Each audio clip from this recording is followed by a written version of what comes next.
Story Chommies. Stories.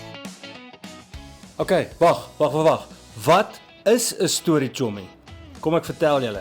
'n Story chommie is 'n karakterkussentjie wat saam met ons maatjies by Shink Stories na die stories luister. Dis 'n gevormde kussentjie met ons gewilde karakters daarop.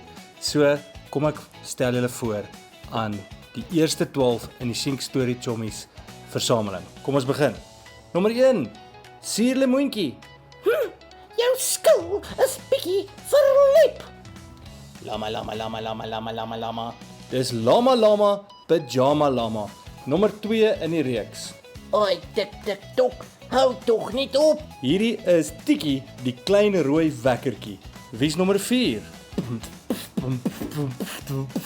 Dis Georgie en sy radio. Dan moet julle pas op vir die kwai grommel is nommer 5. Kyk net daar. Hailey Hasie en haar groentetuin. Die dogtertjies is mal oor Hailey Hasie. En dan nog een vir die dogtertjies. Prinses Panda. Te fraai. Kyk haar rokkie en haar strikkie. En dan een van my persoonlike gunstelinge, die kwaaibok. Die kwaaibok is ook hier en hy is kwaai. Dan Miep. dit is Groot Seun die Wille Bakkie.